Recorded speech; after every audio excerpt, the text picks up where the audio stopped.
business taxes, with stressing about all the time and all the money you spent on your taxes. This is my bill? Now Business Taxes is a TurboTax small business expert who does your taxes for you and offers year-round advice at no additional cost, so you can keep more money in your business. Now this is taxes. Intuit TurboTax. Get an expert now on TurboTax.com/business. Only available with TurboTax Live Full Service. The best late-night conservative talk show in America, Sackheads Radio.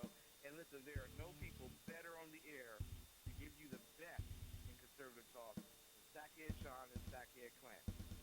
And we're working on the immigration papers for a certain other guy who happens to work here too.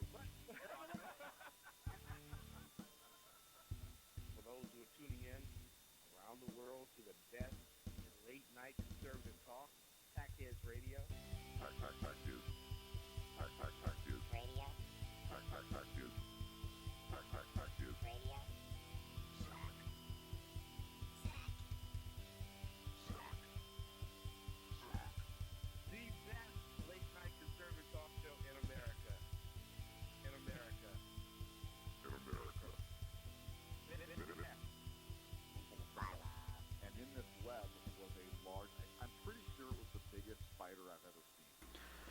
Ladies and gentlemen, welcome to the Sackheads Radio Show on the March the 2nd. Hey, what time is it? 2016, 8:01 p.m. Pacific Oh, we're on time. air soon. We are. If you want to just finish getting ready, I'll let you know when we're live. Yeah, let me put my pants on. Good job. Good job. Hey, help me with this. You're listening to the Sackheads Radio Show. Why do you laugh every time I say that? Because much like somebody with an empty suitcase, you don't need help. That's not true. Let me tell you about the time a good buddy of mine lotioned my back. So, what? Still think that was a ploy. The weirdest part is... No, Sean, honestly, it's a brand new tattoo I can't brand reach. new tattoo. Can you get it before it dries out? This looks like crayon, Clint. Why is the marker smearing? Right. This is pages of a coloring book torn out and scotch taped to your back. I don't understand. So I do want to congratulate you. Me? Yeah. I promoted you to head bottle washer. You did. And I want to say my sincerest of congratulations. Thank you. You worked hard at it. And Thank you. You very much deserve it. Thank you. Welcome to the club. Thank you. Yeah, my traps are really heavy because you actually gave me like some of these weird insignias to put like on my collar, which I didn't know Head Bottle Washer had. So like my traps But you are, had them upside down. Ridiculously heavy. I did, which is weird, and so I turned them. Yeah. So congrats to you, my friend. Thank you. Wow, chat room's filling up nicely. Thank you to everyone joining us in the chat room at shrmedia.com. Click live chat if you want to join the fiasco. Thank you to all of our friends who are filing in. We absolutely love you. Thank you to Ken McClinton for wanting everybody to be here with us. I miss Ken. And I was thinking about this as we were prepping for the show in our mass haste. Yeah. Ken has not called in a while. And I think it's because, so I was replaying the last several episodes in my mind, and I think it's because you are such a racist bigot, blatantly so, that perhaps he no longer feels welcome. I don't know, when you and David Duke endorsed Trump or whatever happened this week, I don't know. But I want to go ahead and tell you, Ken, I love you, my brother, and I mean that in the brother sense, not in like the sense that not you people say. Right? See, there you go, what Sean. What do you mean, you people? I was pointing at you, like Irish people. Oh. But I miss you, and I hope all is well. Oops, sorry. Oh. I got excited. I thought somebody was calling in. No, actually, Ken just said you're a racist. I'm a racist? Oh, no, I think he was talking to me. No, he was talking to you. Yeah. I prefer the term bigot, by the way. The blatant bigot. That's yeah. right. It is. Or the raging racist. That's only when I'm angry. Right. Don't make me angry. Right now, you're becoming the raging racist, and this is what I'm talking to you about right now. Look, this is one we're all for inclusiveness and diversity of opinion here, as evidenced by the fact that we pissed everybody in the chat room off last week when we said Cruz was a douchebag. And so I'm just going to fire that off right off the bat right now. And you, Sean, look, I respect your opinion. I respect the fact that you're a racist. And I love you as a person. And I'm not going to say that you're a problem or that you're an issue at all, because that would be assigning blame and that could be confrontational. But you're a problem. And that's all I'm going to say on this. Speaking of which, what was it, Saturday, I think, in Southern California, there was an immigration rally going on in Los Angeles. Oh, like bring them on in?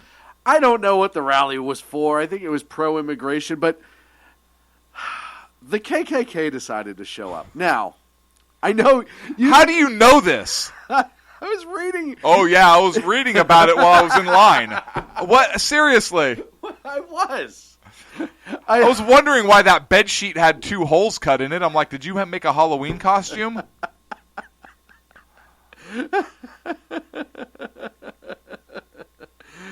Can I continue? Yeah, I apologize.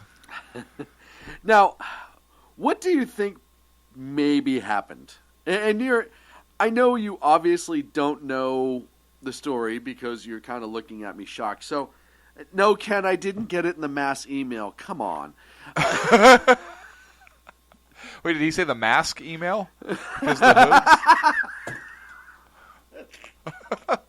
hoods? What do you think was the outcome when a group of pro-immigration ralliers and a group of KKK members decided they were going to come together? What I think happened is they engaged in mutual spirited dialogue to address each other's points of views and differences, and to respect each other's views and differences, and engaged in a nice discussion, and came to an understanding that even though we're a multiracial, multicultural community, that we can have different opinions and coexist together peacefully. Right. I wish that's what happened. Oh, it's not. No, so my other guess would be the KKK turned into a bunch of a-holes and got their butts kicked, rightfully so, by the immigration folks. It seems like both parts had some bad players in it. Okay. 3 people were stabbed, 1 critically. Well, why wouldn't they be? Several members of one of them was stabbed with one of the KKK members' flagpole. You know, they fly their little flag. Are they jousting now? What is this? I swear to God. Are you kidding me? I swear to God, you can't make this up. I think the last time I was impaled on a flagpole by the KKK. Seriously. When do you think was the last time somebody was stabbed by a garrison flag in combat? I don't know. Medieval times? Apparently Saturday. And there was actually one cool story, and I'm looking for, where one KK member was getting his head trumped in, because that's a verb now, apparently. Okay. Was getting his head beaten in, and 2 of the pro-immigration protesters actually saved him. It was getting that, and the guy said, he's like, I couldn't watch somebody get beat that bad and just stand by, so he went in and pulled everyone off and saved the guy's life. Now, would that be a hate crime? Because clearly An anti-hate crime? It's an anti-reverse hate crime. Is it though? Because the KKK guy was getting beat because of his views, right? So, would the immigration folks then be guilty of civil rights violations? Or vice versa. Or is it self-defense? I don't know who started it. Exactly. I'm guessing it was the KKK. I'm guessing it was the KKK. I'm guessing, right? If you show up at an immigration rally and you're the KKK, you're not going because you want to just express a peaceful opposing view. Yeah. You're going because you're an a-hole and you want to start problems. Exactly. And even if you want to counter-protest, you do it with a little bit of decorum. And you certainly don't do it dressed in the KKK uniform. Right. I mean, clearly they were going to be jerks, right? Because I'm guessing that the immigration folks had the permit. It doesn't I'm get guessing. into that. From the gist of the story, what it sounds like, and that's even if the they case, didn't, right? if they were in a public park and it was either way, right? It doesn't need to happen that way. And I just think it's funny that it's 2 weeks in a row and we have 2 douchebag stories from the KKK, and then of course there's the Donald Trump getting the alleged support from David Duke, who I think was just doing that to destroy Trump, because if you go back, and I know the audio for Trump looked bad. I had an earpiece malfunction, whatever. A couple years ago, Trump annihilated David Duke and the KKK in an interview, and He's obvious. Yeah, Trump is obviously not a supporter of the KKK. I don't think so. I don't think so. But I mean, crazier things have happened. But I have no reason to believe so. So yeah, it's just weird. Hey, I know at 8:30 we have the editor-in-chief of High Plains Pundit calling in, Dan Butcher, or as we call him, the Supreme Allied Commander of News Forces. Right. Or the amazing reporter of awesomeness. Right, the awesome, amazing reporter of indulgent awesomeness. Right. Dan Butcher, and his real name's not Butcher, but it's because that's what he does with the competition. What? Look, we're not bragging for the guy, but we just mic dropped for him. I did, right? Just dropped the mic for Dan. No, I did. That was impressive. Thank you. That was impressive. No, don't thank me. Thank him. It was. I actually appreciate you kissing his ass because I haven't done that enough lately. No, the guy. I have a tremendous amount of respect for the man, and I'm very appreciative for everything that he's brought and done here. He and Ken were both featured in a story from a Switzerland newspaper, a national newspaper, that was doing a story on conservatives, and it was actually really cool. I couldn't read a lick of English. You couldn't read a lick. That's because you're from Boston and you don't even speak the language. True. Oh, by the way, prior to Dan calling in tonight, we had an agreement that every time we swore, he's got his mini fridge in the office stacked with beer. He'd take a drink. Are you fucking kidding me? I shit you not. That's balls. That is serious fucking balls. Yeah. I mean, he's going to bring it. So if you want to tune into right there. A very, very intoxicated Dan Butcher, in about 20 minutes, stick right here on the Satcast Radio Show. Other cool news within our little family. So I just covered Ken and Dan. Why do you do that? Hang on. Why do you do that? Why do you minimize our little family? Why do you minimize? You do this all the time. Uh-oh, we're getting feedback. Ken needs to turn his radio down. We're getting feedback, Ken. Ken, turn it down. Did you turn it down? Don't order him around. Am I the 95th caller? You are! Congratulations! Hold on. All right. Yeah. Yeah. That's I don't know. Those people don't know that we're actually doing this live from a major rally, the first annual SHR Media rally, live here. What? And before I do the official introduction to the exceptional one, I do want to tell this story because it's really cool. Jersey Joe got word that he was actually mentioned on Fox News. Somebody in the background was listening to Fox News. They were talking about conservative talk radios, and they mentioned him specifically by name. Really? Jersey Joe. So I thought that was pretty awesome. That is awesome. And like I said, our family continues to get more and more exposure, not the kind that Ken usually does. But without any further ado... That's a lie. I did not walk through the park with my pants down. I don't care what the police say. Your pants were all the way up. It's just, unfortunately, some things can't be hidden. The exceptional one, Ken McClinton, is with us. Hey, Ken, and what he means by that is, and so we saw pictures, and I remember, just remember, sir, the potato goes in front. I'm so disappointed. You know, Donald Trump's wife, with the pictures that they were showing, they didn't show me behind her. You know what I'm saying? So I'm offended. That's definitely racism at its best by Donald Trump. Cutting my face out of that picture, I tell you. Yeah, that's ridiculous. And is there anything, any action that you have pending, anything like that? Well, a few, but you know, I really believe my mother was an American, and my father may have been Cuban.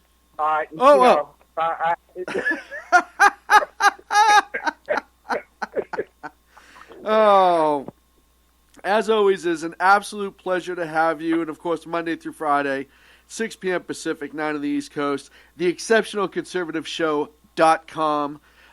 Ken, who is just a monster of conservative thought and values and just a pretty damn sweet guy himself. We miss you, sir. We don't get you enough on the show. Well, I can be gotten. I'm sorry. I thought I was at the library in San Francisco, and I was waiting for the drag queen to come out and read to me. You were waiting for Sacco. I understand. Well, I'm just glad we're finally satisfying our EEOC appearances by having you on, so we can check that off the box as far as things that we're in compliance with. And, I understand that Dan Butcher will be on after this, and he will probably be on for an hour, so I am guaranteed at least 10 minutes, according to the EEOC standards, for a black conservative to be on your radio program. We have the minority of minorities right here. I mean, black, conservative, and you live in the belly of the beast. I mean, I can't even think. The only thing I think that would make you more of a minority would be if you like Lawrence Welk. I don't know what else there would be there. Well, one of the great things about being a black conservative in urban America is that Christmases are less costly than others. Ain't too many people fight me over. So. Oh man, and that's good. You get out of it. But seriously, am I still in the running for the bottle washer job? Because it's really getting tough out here, and I was thinking that after that first interview that I would have a second. Well, and here's the thing. You are in the running because we just had a line bottle washer open up. It's an entry-level position because Clint was promoted to senior bottle washer.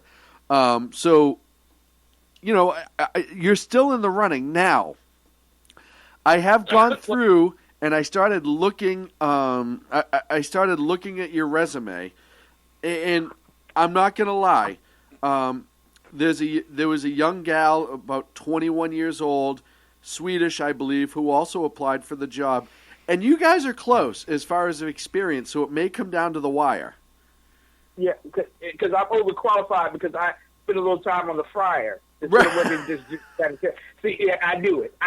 See, that McDonald's job really messed me up. How is everything going with you, sir? Everything's well with me, and I want to thank Dan Butcher for allowing us to anchor last night's electoral experience, the Super Tuesday event, in which Donald Trump did not pull out everything that was expected, and Ted Cruz did. So I think we're all satisfied on all accounts here. And the other little Cuban guy, who was playing the bongos and won in Minnesota. Ricky Ricardo. No, it's Marco Rubio. Marco. Polo. Lucy, I'm home. Listen, he's just going to be another unemployed Hispanic a little bit later on this week. So, yeah. Oh man! Hey, one one of the things that came up actually out of my home state was the presence of Bill Clinton and Boston Mayor Marty Walsh inside polling places, polling for Hillary in violation of the law. I don't know if you've seen that story, sir, but if you have, your thoughts. I did see that story. First and foremost, Bill was sober, so it's not a mistake that he was there.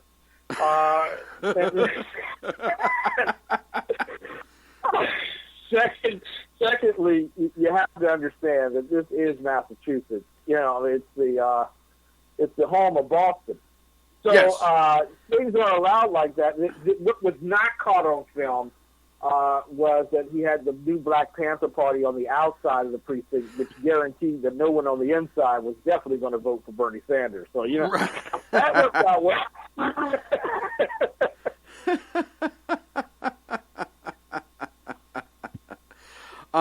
The interesting part about it, we talked about this beforehand, it's actually a violation of Massachusetts general law. It's a CMR violation, which is just like a little fine, a little slap on the wrist, for he to be inside and polling for a specific candidate within 150 feet of the polling station.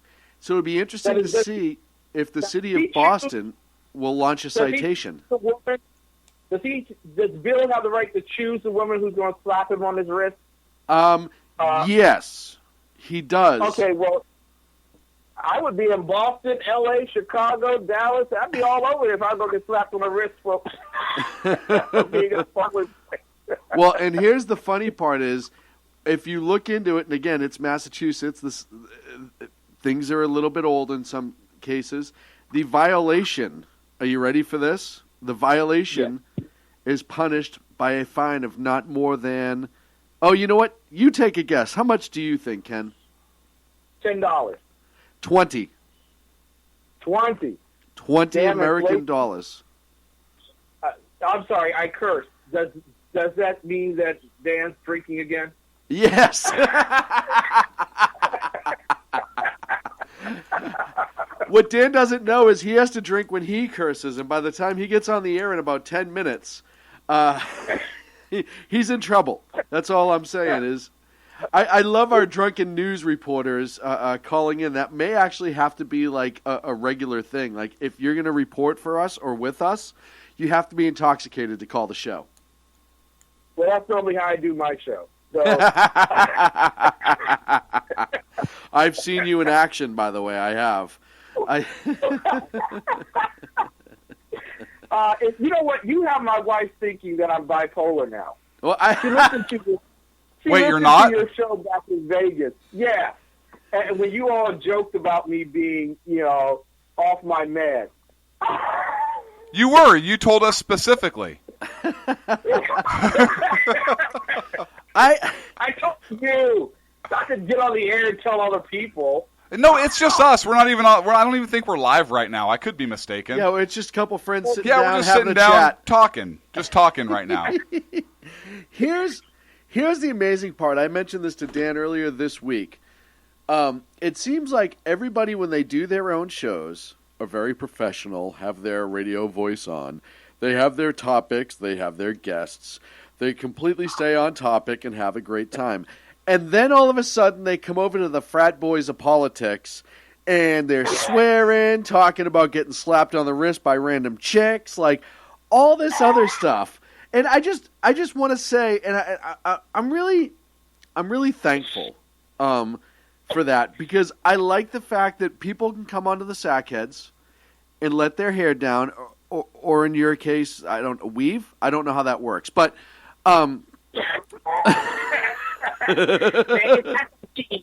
It's Afro Sheen, man. You hear me spray paint?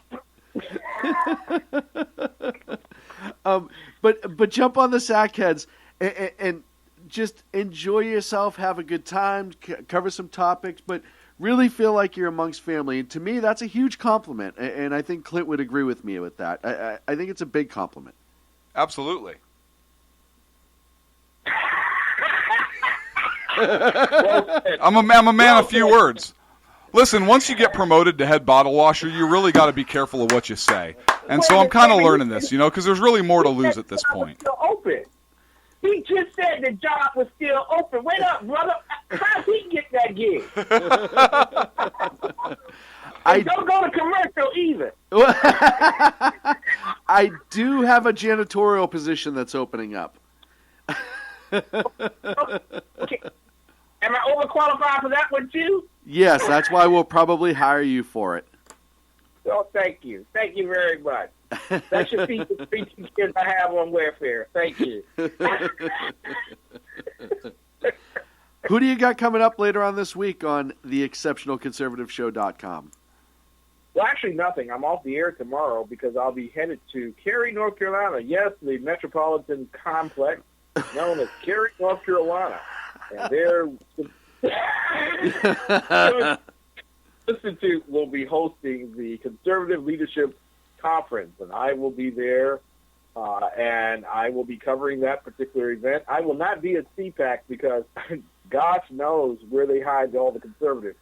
But maybe they're up in Cary, North Carolina this time around, and so I'll be down there on Thursday on. I'll be back on the air on Sunday for an American Conservative Exploration of the Inspired Word of God at 7 p.m. So thank you all so much for allowing me to come on your air and to promote the principles of Christianity, conservatism, capitalism, and constitutionalism with the funniest men on Late Night Conservative Talk. You guys need to definitely be on a network somewhere. We are. We have our own. That's what we did it. Sure. That's what the chicks dig, man. Keep using it. I tell chicks I have my own network, and man, are they impressed.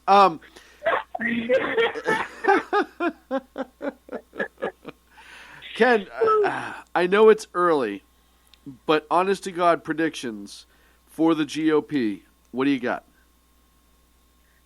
It will be a Trump-Cruz ticket, and they will win the general election, Trump-Cruz. I just have that all figured out. And then Trump will nominate Cruz to the U.S. Supreme Court after the inauguration, and he will then serve the next 4 years alone as president and vice president of the United States of America. Hillary Rodham Clinton will be pardoned at the end of this year so that she will never have to worry about sharing a cell with a man named Butch.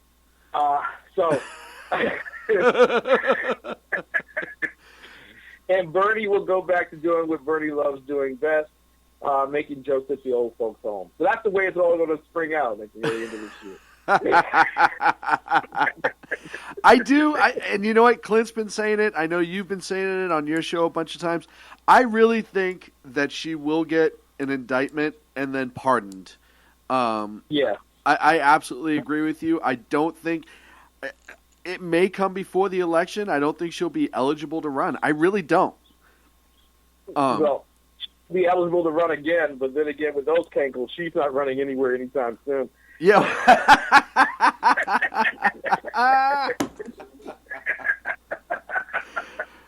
Hey, listen, she ironed her pantsuit. I know that you all are going to send me off into minority land to join the black listeners of your program, ones that you escorted off in Georgia. But I just want to say to you, Clint, I am so proud that after all these years, you have put up with the racism and the abuse. I have. God. I have. Thank you. And being a Portuguese person that I am, it's been difficult at times because, you guys, our listeners don't see some of the things he says and how he acts when we're off the air. And you understand because you were in Vegas and you saw it firsthand. And so it's hurtful. I know we beat you. And Al Sharpton is putting together a team with Melissa Perry. I know she just lost her job, but she's going to become a counselor. And so she's going to work with us on victimization. And we will be able to overcome the racism and abuse from that white Irishman called Sean. Yeah.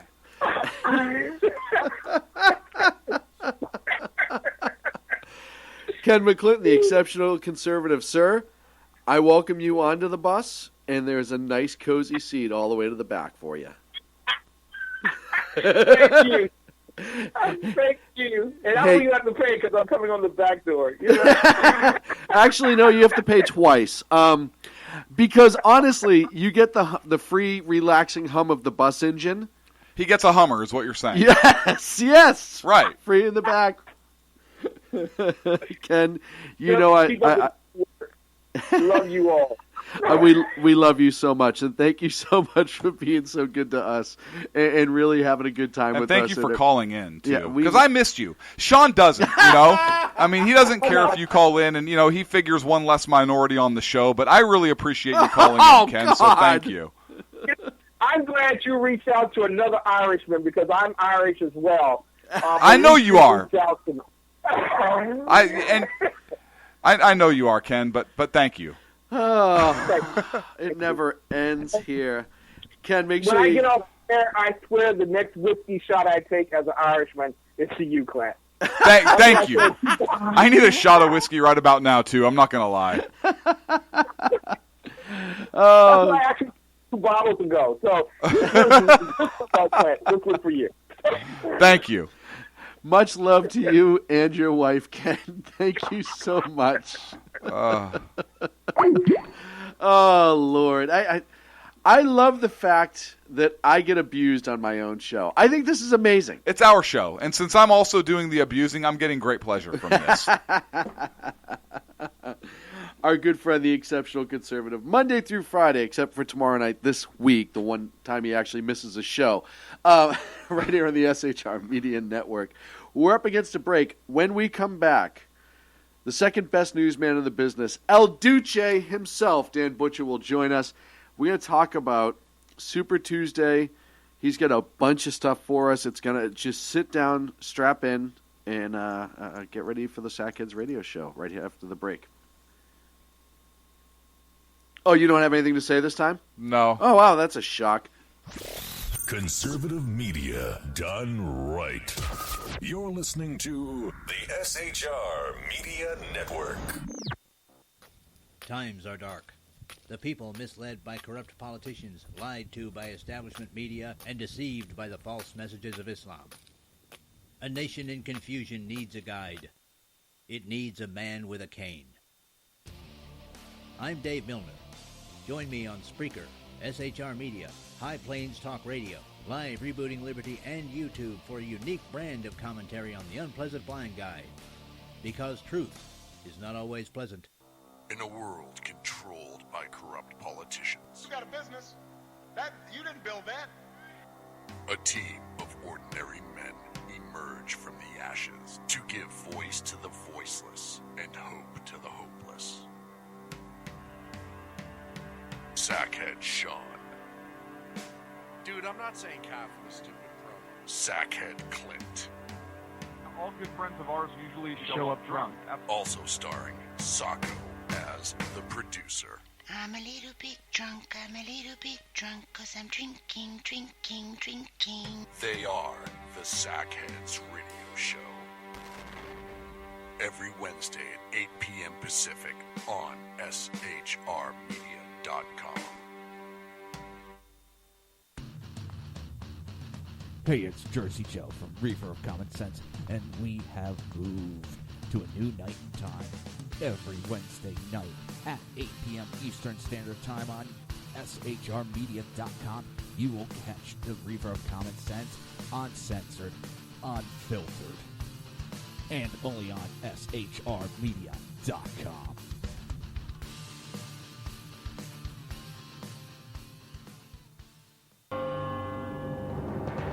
Hello, I'm Matt, a student at Hillsdale College. Here is Hillsdale President Larry Arnn on the continuing relevance of the Constitution. Many argue today that the Constitution is outdated because it addresses problems peculiar to the 18th century. Some parts of the Constitution do read rather quaintly. Consider the injunction against titles of nobility in Article 1, Section 9 of the Constitution. But is that so outdated? The purpose of the injunction is to prevent the government granting special privileges to some for partisan reasons. This strikes at the heart of the rule of law. The crony capitalism so common today is a place where the government bestows favors and tax dollars on some businesses to give them a leg up over others. This is exactly the kind of thing the Constitution was meant to prohibit. The Constitution is not so outdated after all. This Constitution Minute was brought to you by Hillsdale College. To join the national conversation on the Constitution, go to constitutionminute.com. Conservative media done right. You're listening to the SHR Media Network. Hello. And welcome back to the Sackheads Radio Show live on the SHR Media Network. Thank you so much for being with us and dealing with us. I think that's probably a better terminology. Thank you so much for dealing with us. For all you folks that voluntarily show up to the show every single week and then listen to the jackassery that has a tendency to ensue. So thank you so much for dealing with us. We love you for it. On the phone with us right now, the second best newsman that's ever walked the face of the earth, a man I like to call my dear friend, Dan Butcher. The editor-in-chief. boy. Oh, yeah. It's going to be one of those nights, Danny. One of those nights. How are you, sir? I'm doing good. How many deep are you? Let's see. Well, let's just say I'm not going anywhere tonight. And you mean that chair? You're not even getting out of the chair. That's the best part about it. That's an exaggeration. You know what, guys? This is a good time to, come on tonight, have a good time. We're going to discuss some serious issues, but good God, let's have a good time. And just, I don't even know where we're going to start. I know where you started, apparently, but I don't know where this is going to end. That's my bigger question here. I started after the first cuss word, and that was it. No. Where do you want to start? You want to start it with the Democrats? Let's start with the Democrats, because that's actually the quicker story, I think. Yeah. With the Democrats, you've got a purebred socialist running against a socialist light, duking it out, really for nothing, because Hillary is the self-anointed one. She has all of the superdelegates in her back. It does not matter what Bernie Sanders does. He's not going to be the nominee. Even if Hillary Clinton is indicted, he is not going to be the nominee. They've got good old Joltin' Joe warming up on the bench in case Hillary is indicted, and they try to throw her in the slammer, which you guys were talking about earlier. She'll probably be, towards the end of Obama's term, she will be. She will not. Excuse me. She won't be indicted. But the problem being is that there's just no way that Bernie could possibly win in the general election against any of the Republican candidates that are still standing. That even goes for Hillary. Hillary has a lot of issues even within her own party, and that dealing with people don't trust her. Wonder why? Probably has something to do with her name is Clinton. That has a big issue. That's as big of a drawback for Hillary as it was for for Jeb Bush. Yes. So that was the last thing anybody wanted to see was a Bush-Clinton, run for the presidency. They did not want to see that contest. And so now Hillary's having to deal with everything from her trustworthiness, the email scandal, the Obama administration. They're not being any friend to her now, even though Obama will more than likely pardon her. There is a reason why that if Hillary is indicted, it will never see the light of day in a courtroom. It will not go any further than that. The reason being is if she is indicted, she would roll over quicker on President Obama than anything you have ever seen in her life. We know that she protected her husband, but that's a difference when it comes to protecting herself. Right. And so Obama is not about to let that happen, because if she is indicted, that opens up President Obama to being investigated, because she would talk as fast as she possibly could to avoid going to the slammer. And the last thing that Barack Obama wants to be is the Democrats' version of Richard Nixon in being remembered as such. So you're talking about a crooked administration all the way down. Barack Obama, heavily influenced by the Clintons. He uses a lot of their playbook. They both use the same playbook from Saul Alinsky. And so that is why you'll never see her face a courtroom, face a jail cell, because Barack Obama would be facing the exact same circumstances if that was to happen. So that's kind of where we stand. I still think in the end that, Hillary's going to be the nominee. She's going to run. I think she's going to – the Clintons always find a way, going all the way back to Arkansas. They always find a way to get around these crises.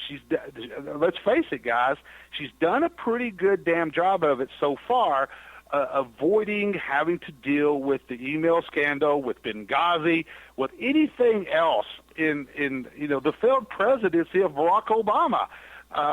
People are saying she's looking at running for a third term for Barack Obama. She's distancing herself and running just as fast as she can away from that. And so the Clintons are they are masters at avoiding the jail cells. Yes. And avoiding prosecution. They are probably the most. I can't remember a more slippery They're like Bonnie and Clyde of politics. I mean, it is amazing to me Exactly. what they've ducked, dodged, weaved. I mean, there are boxers who wish to have that sort of ability and move on. The only thing, and I've said this before, is if they start going after some of her helpers, aides, what have you, Yes. and they push it over the top, you may get one of those people to break. Now, I'm not saying that she won't be pardoned, because, yeah, she will be pardoned. But one of those people may very well break to protect their own hide, because they know they're not going to have the same legal protection. They're not going to have the same media protection as Hill Dog does in Bubba. So you could very well see that they all of a sudden offer maybe amnesty to one of her aides to have her saunter out and go from there. Probably the one aide that would have the most damning information on Hillary Clinton this point is the one that's been by her side for the last Uma. few years. And, of course, and that's Huma. Exactly. And how funny, I still think it's just ironic that, you know, that she's married to Anthony Weiner. We can go through all the Weiner jokes we possibly can later. But since you like to make lots of dick jokes on the show. Hang on. I'll make a Weiner joke right now. Sean. That's my Weiner joke for the night, Sean. Well, did you see that DOJ granted immunity to one of the Clinton staffers? No, I have not. Oh, I knew that they were, at this point, they were starting to do the initial investigations of Hillary's former staffers. So Brian Pagliano, you're going to see a lot more of that, Clint. You're going to see a lot more immunity being offered to a lot of her staff members. Yeah. In exchange for their testimony. Of course, that's common practice when you're it dealing is, with but- this type of investigation. so this they is don't want to Brian- be prosecuted either. Brian Pagliano is the one that the FBI secured Yes. the cooperation of. And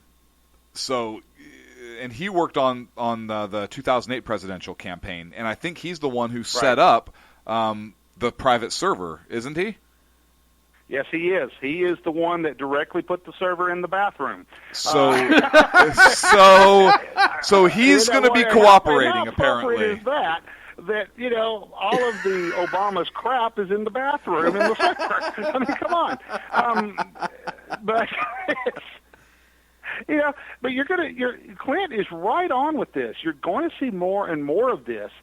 But here's the thing. I saw a deal today. One of Bubba's former victims came out, one of the beauty queens, talking about, how dangerous it is to speak out against the Clintons. They destroy your lives. Look at what has happened to Kathleen Willey right now. Kathleen Willey, of all people, she's fighting to save her house. There's a GoFund going on to help her pay her mortgage. That is what the Clintons do to people. They completely ruin and destroy them. And now the question is, will they be able to do it this time? I think there is just too many people out there that maybe they won't be able to. But will they be able to do it in time? Will they be able to get the testimony that is actually damning, that could be used to convict Hillary? I don't think so. I don't think they're going to get there in time before. I think you're going to see somewhere in here, Barack Obama is going to stand up and claim, guess what, ladies and gentlemen, presidential privilege over a lot of Hillary's stuff, especially a lot of these classified emails that have been deemed too damaging to release. There's a reason for that. I think a lot of those pertain directly to the White House. This isn't a conspiracy theory. To say that Barack Obama and Hillary Clinton weren't communicating with each other via this server, via emails and texts and what have you, is absolutely ludicrous. It was a common practice to be in direct link with the Secretary of State that way. It's just like it was completely ludicrous for Hillary Clinton to say that she had no way to be in contact with Ambassador Chris Stevens before he was dragged through the streets and murdered by a radical Islamic mob. It's bullshit. is what it is. You should have another drink. You should have another drink because you count. This is what's funny. Sean was talking about me. He noticed this on my own show that sometimes when I get riled up, I let loose, and probably we will do that tonight. But the point being is, before I just do not see President Obama letting it get that far. I don't see our current Attorney General letting it get that far. They're not going to let Hillary Clinton get anywhere near a courtroom, anywhere near being prosecuted. And bottom line is, it will come down to the point where they will claim executive privilege in order not only to, it will not be to protect Hillary, it will be to protect President Obama. I agree. It's self-serving in preservation. That's going to be the interesting portion of all that. Bernie, when do you think he's going? Because I'm thinking nowhere. No. I'm saying, when do you think he's done? I can't imagine that the money after Super Tuesday is going to keep rolling in like it was. And he still, listen, he won, what did he win? Oklahoma, Minnesota, and then Vermont in the Midwest, Colorado. Outside of that, I can't imagine that he's going to be in this race for this much longer. Bernie Sanders could win every single remaining state in every single primary, caucus, etc., moving forward with the Democrats. And he would still not win the Democratic nomination for president because all of the delegates, especially those super delegates, are in Hillary Clinton's pocket. The system is rigged on the Democratic side to prevent the likes of I guess you could call Bernie Sanders the version of a Democrat a grassroots movement, if you want that. I think a lot of people smoke way too much grass that are supporting him. You saw that definitely with him winning Colorado. Yeah. Oh, yeah. But anyway, the point being is that... I think that was a blunt in every pot. I think that was his... Yeah, exactly. Bernie is sticking around. I don't think Bernie thought he would get this far. But you're going to see Bernie stick around long enough. You and I were talking about this earlier today, that the deals are being made behind the scenes, and we're going to be talking about Dr. Ben Carson here in just a minute, I'm sure. After the break, yep. Particularly the deal that we know that was made behind the scenes today for him to drop out. But I think Bernie is waiting for some type of deal to be made behind the scenes, promises to be made, and this is typical in every presidential race, every presidential contest. You're going to have those behind-the-scenes deals. Bernie wants to be promised something. He's got a pet project. He wants to be in an administration. He wants to be able to do something because Bernie talks a lot, but one thing about Bernie Sanders, and you and I have talked about this before, is that he's a pretty open book. You pretty well know where he stands. He truly believes in what he's talking about. He does not shy away from the fact that he is a devout socialist. And he truly believes everything he talks about. So there's going to be some guarantees in there for some of his pet projects, some of the agenda that he has introduced in spending $17.5 trillion on social programs in guarantee that he will support Hillary Clinton in the general election. So I think somewhere after probably around the 1st of April, we will start seeing that deal made, because at that point in time, that's also when we're going to see the field narrowed down for the Republicans too. We're going to get to that point where, okay, it's time to start backing that particular one candidate with the money, with all the support of the party, so that we can start running against who's going to be the other party's candidate. And you already started watching. It was very interesting to watch the different takes and conversations people. Hillary Clinton during her victory speeches last night, all of her attacks were directed towards Donald Trump. Bernie Sanders was talking, hey, it's a great thing. We've got a movement going. That's what he's all about. He's got a movement going. That's what he wants to continue. On the Republican side, you had Donald Trump have a news conference. Yeah. Ted Cruz comes out and gives a speech. It was a different speech for him. It wasn't a long-winded speech like we've seen in the past. I think a lot of people following me on social media yesterday know that I was following the campaign in Houston yesterday, and I got sick and tired of every damn time I heard him say that I am the only one that can beat Donald Trump. Okay, well, you know what? That's true. You have beaten Donald Trump in some of these races, but somebody's going to beat Donald Trump. Hell, Marco Rubio beat both of you in Minnesota. Take it for what that is, but that did happen. Well, Marco Rubio can make the claim, hey, I've beat both of you. But then Marco Rubio goes on Fox News and gives an interview. So it was interesting to see, the different takes on everything. But, summing up the Democrats, right now, people are really criticizing the Republicans right now for, they're saying the Republicans are infighting, this and that. Certainly we've had the lines drawn. We've got the people, we've got everybody, we've got everybody supporting Trump, and then we've got everybody hating Trump in the Republican Party right now. Let's face it, that's the two lines that have been drawn. Everybody that loves Trump, everybody that hates Trump. I hate to tell you this, ladies and gentlemen, eventually everybody is going to have to cross over to the I love Trump bandwagon, because if we're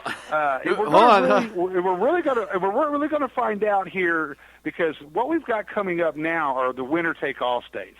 Yep. And if Trump starts dominating there, it's over. If Cruz can squeeze out some victories there, I don't think Rubio's going to be able to. But if Cruz can squeeze out some victories in these winner-take-all, well, then we've got a race, folks. We've got a race. And then we're going to have a race all the way to the convention, and that'll make the Texas convention here very important, which is the convention just a month before the national convention. But bottom line is, if Cruz can win some of these winner-take-all states, then we've got a race. So if he can't, I have a theory. His Southern strategy's blown up completely in his face right now. I have a theory, and I think that Kasich and Rubio and Cruz are staying in it specifically. I don't know why Carson's staying in it, but I think they're staying in it specifically, because I think they're trying to go for a brokered convention. And yes, I don't think they're trying to win the nomination outright at this point, because I think that they know if they go to a brokered convention, Donald's not going to be the nominee. And it'll be probably Ted Cruz or maybe Marco Rubio or a Cruz-Rubio ticket. I don't know. But so I think they're playing for the brokered convention. Now, the danger to that is if it goes to a brokered convention and if Donald Trump has the delegate lead, which he probably would, but doesn't get the nomination or the backing of the party, I think he's going to be so angered at the party that he's going to run third-party independent just to screw the Republicans. Right. Because he would have felt that he got hosed. So the fact that they're running for a brokered convention is problematic. And if that happens, I think it's a good possibility the Republicans lose, because Trump, I believe, would run third party even though he said he wouldn't. And what's the Republican Party going to do? Try and sue him for breach of contract? Right. What judge is going to uphold that? What judge is going to uphold that a citizen does not have the right to run for president? I don't know of one. So, and how does that make them look if they're going to try and? So, anyways, I think that barring some miracle from Ted Cruz and certainly from Marco Rubio, that Trump's going to need to get support. And now my concern with Trump is he's going to have to surround himself with an excellent cabinet. Because I think the man would be good on economic issues. I don't know how he would be on foreign policy issues. My concern is that he's going to be to the nation as a Republican what Arnold Schwarzenegger was to California as a Republican. That's a good comparison. And that's my concern with Donald Trump. And they're actually very, very similar, because here Arnold Schwarzenegger came in. There was a governor, Gray Davis, who was kind of in some trouble, who was getting blamed for some energy issues, some power issues here in the state. And Arnold came in as the celebrity status, the non-candidate, and kicked butt and won re-election. And that's where I see Trump. And Trump is on a lot of social issues where I think Arnold was on a lot of social issues. He's not a true Republican or conservative through and through. And so that's my concern. And with that comes the concern about the Supreme Court nominations. And instead of getting a conservative-leaning justices that the next president would get to appoint, or liberal, depending if it's Hillary, you now have straight moderate straight across the board, and it's a crapshoot every time a case goes up before the court. Those are my concerns with Donald, and that's kind of what I see, and that's the best parallel I could draw to illustrate maybe to the rest of the country, but certainly to Californians who understand and lived through the Arnold Schwarzenegger era here. And that's kind of what I see happening with Donald. So I would hope that he gets a really solid cabinet and a really solid vice president to kind of aid him in some of that. And also get the support of the Republican Party also to help him work through some of that, and I hope he would be receptive. Right. And let me address a couple of those things, because I get to visit with a lot of the party leaders, here in Texas on the state level, but I also get to visit with a lot of the national leaders as well. The last thing that they want to see is a brokered convention, and here's why. Because we get to a brokered convention, then the fighting really starts. The party is really splintered. And we saw what happened in 2012 when the party was splintered. We didn't have a brokered convention, but you had a lot of people, millions of voters that stayed home and did not vote for Mitt Romney. Now, the question has to be, and you have to ask this, and I actually asked this of Ted Cruz's people on Tuesday. And the question has to be, when we get to the point, somewhere we're going to have to reconcile within the Republican Party. We're going to have to get behind a candidate. We're going to have to work out a deal, particularly with Trump. If Trump is the nominee and he was the presidency, my theory is he's a one-termer. I think the same thing is true for Hillary. And on the Democrat side, whether it's Hillary or Bernie or whoever the nominee is going to be, if they win the presidency, they're a one-termer. Because sitting on the bench, they've got Julian Castro warming up. He's going to be the VP nominee and future presidential nominee on the Democratic side. That is what they're looking for there. I think the same thing is going to apply on the Republican side as well if Donald Trump is the nominee. I think he's a one-termer. And then you want to try to pair him up with somebody that's going to run for president after that term. And Sean and I have batted nominees back and forth who would be the vice presidential nominees.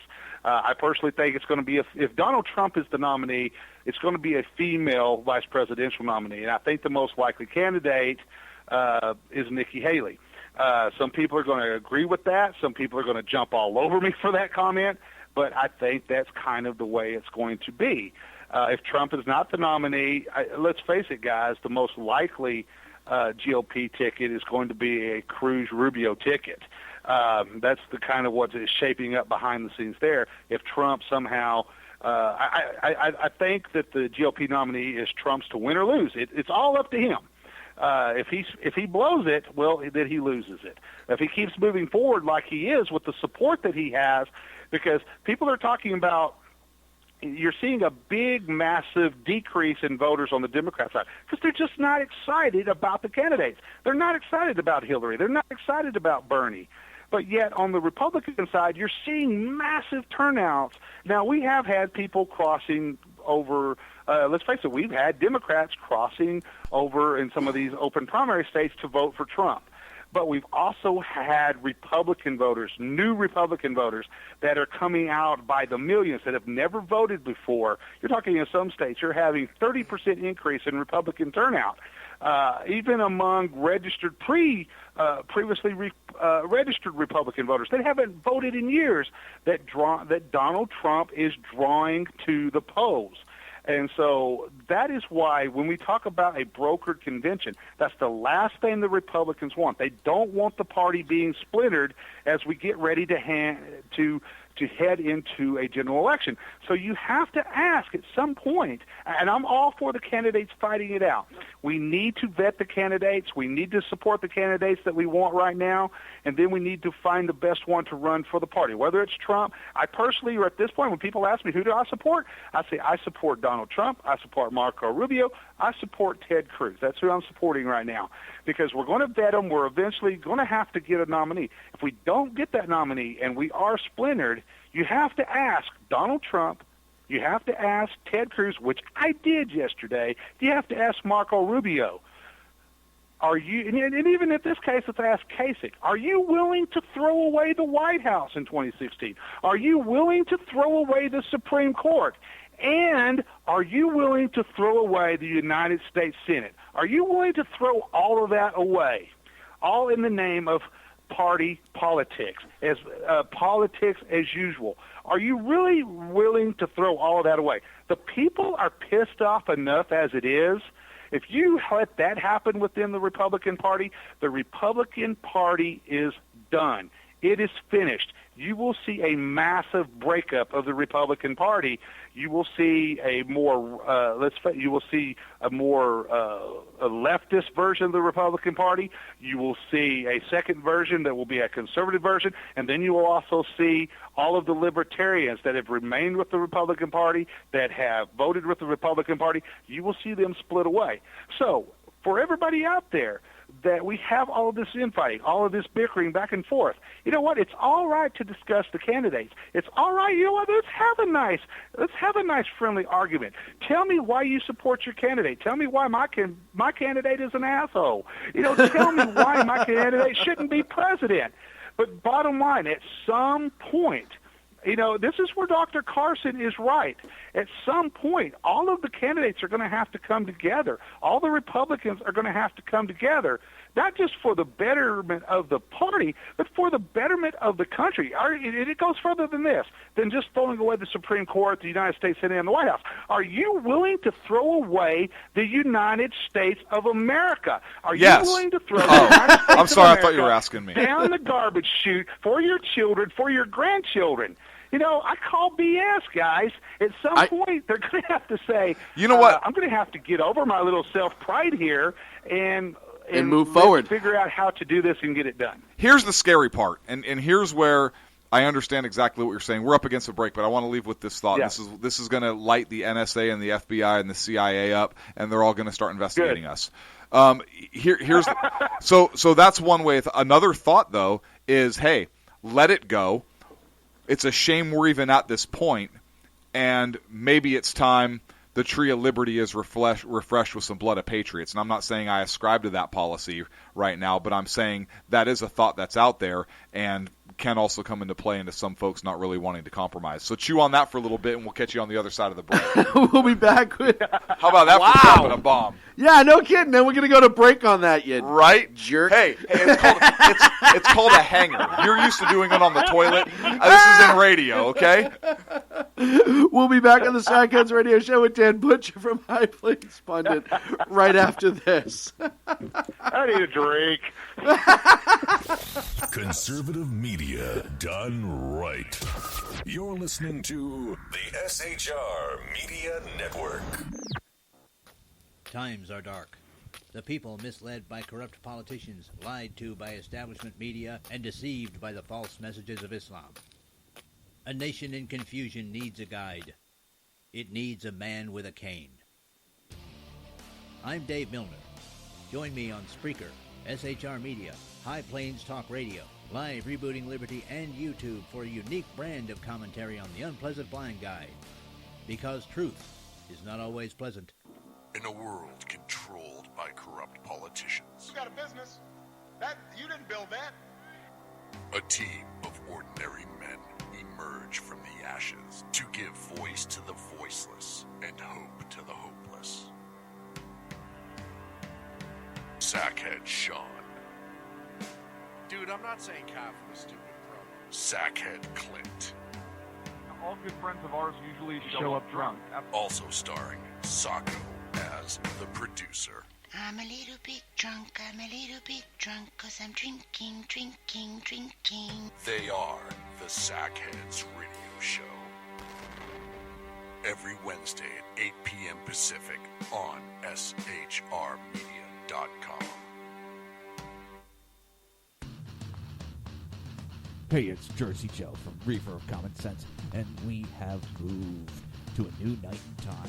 Every Wednesday night at 8 p.m. Eastern Standard Time on SHRmedia.com, you will catch the Reefer of Common Sense uncensored, unfiltered, and only on SHRmedia.com.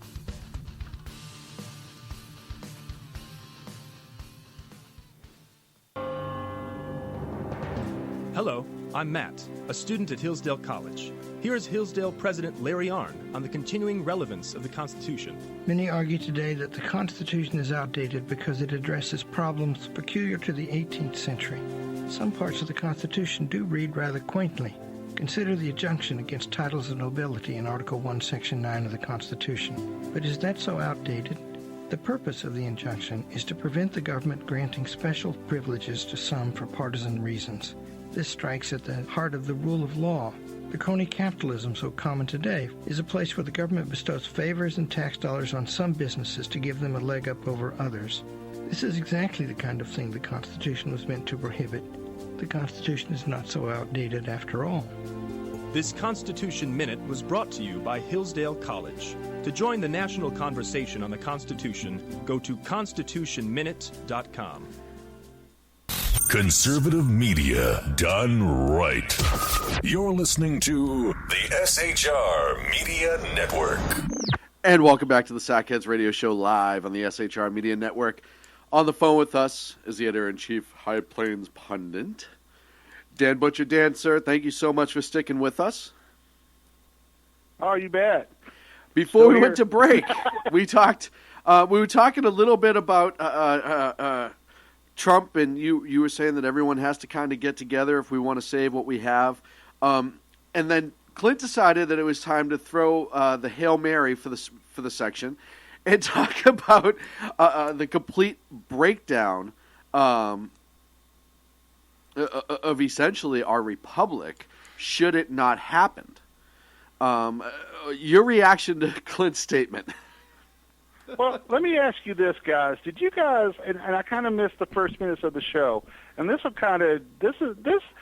really demonstrates the complete breakdown of what's happening in our country. And I know that Ken mentioned it kind of briefly about the San Francisco drag queens in the libraries in California. Did you guys discuss that story at the beginning of the show? No, we were. Sean was there. Listen. We have an unconfirmed report that Sean actually. So I don't know if you guys know this. We actually have a man in San Francisco, and it's Sacco, and Sacco may have had an assignment, and I'm just going to leave it at that. I'll let your imagination just wander. Well, let me tell everybody about this story real quick, because we always have to have this type of story on Sackheads. It just fits right in with the show. And now here's the reason for this story. We'll get back to our more serious discussion in a minute. But everybody knows that I often mess with Sean during the show, sending him completely and absolutely bogus stories, ludicrous stories, just to kind of throw him off for a minute. But this is true. This is an actual story, and this was actually reported out of San Francisco Gate, which I think a lot of people are familiar with that rag is all about. But the San Francisco Public Library is now going to host Drag Queen Story Hour for kids. I'm going to read this real quick. And get your reaction for this. The Progressive Haven of San Francisco will be hosting a drag queen story time for children in hopes of bringing the community back to its radically queer roots. San Francisco Gate reports the nonprofit Radar Productions will be hosting a drag queen story area explicitly, there's a key word, explicitly for children at the Eureka Valley Harvey Milk Memorial Library. That's fitting that it's at the Harvey Milk Memorial Library. Yes, that's the library's actual name, ladies and gentlemen. I know. Honey Mahogany, best known for appearing on season 5 of RuPaul's Drag Race, will be facilitating the Drag Queen Story Hour. The event will apparently be a, quote, unique and unforgettable story hour featuring face painting and cookies. Yay! Radar Executive Director Julian Delgado LaPeria told San Francisco Gate the Drag Queen Story Hour is disrupting that idea that queers can't mix with kids. She said, I think generally, or it may be a he, I'm not sure at this point, I think generally queers are not mixed with kids, especially drag queens. It's really beautiful to have drag queens painting children's faces and telling stories. Delgado LaPeria expressed she's happy with how previous drag queen story hours have felt. They've had this before. She particularly noted that children at the events appear genderqueer, and somehow this is a good thing. Quote, when kids are little, you can't really read their gender. What I really appreciate. Yes, I can. I saw kids come in wearing a skirt and like a boy's shirt. I appreciate how their parents allow them to be creative and imaginative. I'm really excited about parents supporting their kids. Now here's where it gets really weird. The Drag Queen Story Hour is part of Radar's larger Queering the Castro movement. You guys might know what the Queering the Castro movement is. You might need to give Sacco a call and ask him about this. According to the website for Queering for Castro, the Castro's queer history is being destroyed by gentrification. Therefore, Queering for Castro will inject the neighborhood with a much-needed jolt of radical queer art, activism, attitude, and happenings. San Francisco's children are part of the effort to keep Castro queer than usual. Delgado tells San Francisco Gate, the Castro is predominantly a white gay men's space now. With art and literature, we're doing a series of interventions in bringing other queer folks into that space. Now, folks, if this story does not tell you why the Republicans have got to get their act together and come together and get the nominee so that we can retake the White House, hold on to the U.S. Senate, make gains in the House, and definitely swing the Supreme Court significantly to the right. Not just a 5-4 majority. We need a 6-3 majority on this court. Well, look, this if you want, want, it's about right if, here. If you want to focus, steroids, if you want to focus small and say 6-3, that's fine. I'm going 9-0, but that's just me. Second of all, everything in that story, you read a very conservative, slanted story, obviously, and here's why I say that: because everything in there was queer this, queer that, and queer by definition means different. And strange. So the fact that a conservative wrote that because they were calling what was happening strange, because that's fine. And I would think as conservatives we could agree with that. So I like how you brought that conservative spin to that story out of San Francisco, and you know some of the verbiage that was used. Now, why is it that progressives can use that term throughout an article? Referring to homosexuality and so forth in San Francisco. And it's totally okay. Yet if an SHR article came out referring to that as queer, we would be strung up, beaten, shot, dragged through the mud, drawn and quartered, and perhaps disemboweled. Some of the worst hate mail and threats I have ever gotten is using exact quotes, using exact language, using their own language, their own thoughts, their own ideas, their own beliefs in a news story and turning it on them. Yep. They don't want you to absolutely see the truth. They don't want you to know what they're all about. Folks, this election in 2016 is more than just about regaining the White House. It's more than just about defending the Supreme Court. It's more than just about defending the United States Senate, the House of Representatives. It's about the very moral fiber, the moral anchor of our country, to protect it against a progressive plague. Folks, if you want to go out, and I'm going to talk to everybody right now, particularly all you young folks out there that have nothing but brains for mush, that you have been indoctrinated at some liberal university across the country into believing that the likes of socialism and progressivism are a good thing. This is what we're leading to, folks. Moral decadence. You want to talk about the destruction of our country, that's where it's going to be. It's going to start with the destruction of our families.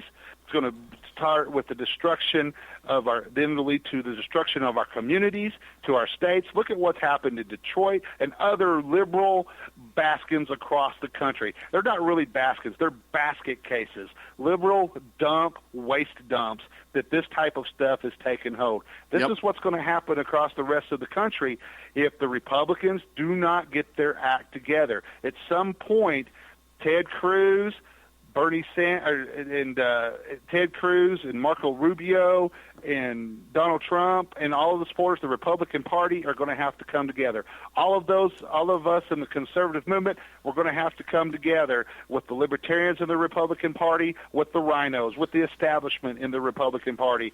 And the big discussion that we're going to have is that we have to protect our country. We have to protect the Constitution of the United States. We have to protect the First Amendment, the Second Amendment. We have to protect our children, our grandchildren's future, because I'll ask you out there, if this is the type of thing that you want to take your small children to see, you've got some serious issues. If you're thinking your child needs to, I'm a firm, and I get a lot of flack for this, being a conservative host. I'm a believer in true classic conservatism, but I'm a believer in gay rights. I will protect a gay person's rights to serve in the military.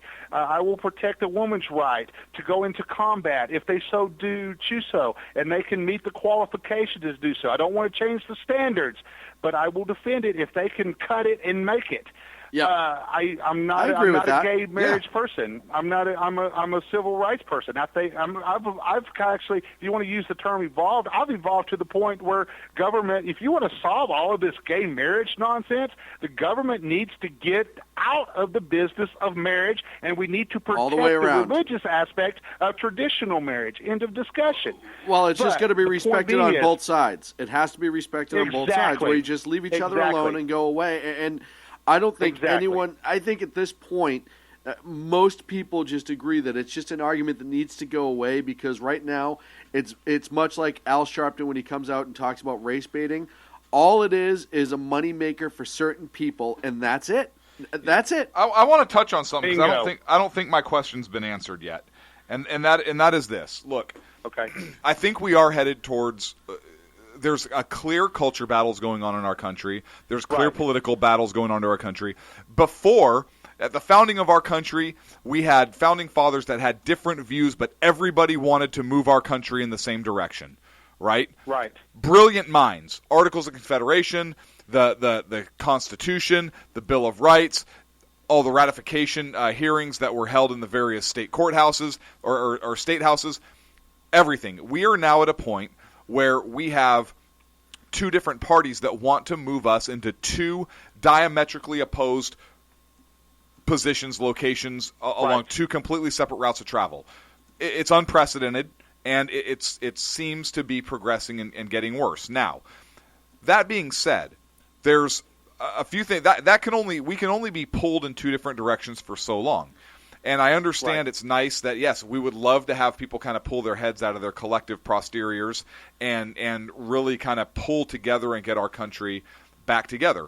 But if we continue down this path, particularly if we get a Hillary Clinton or a Bernie Sanders as president and the Supreme Court changes and we start seeing 2A go away and we start seeing religious liberties go away and get trumped, I think there's a couple things that could potentially happen.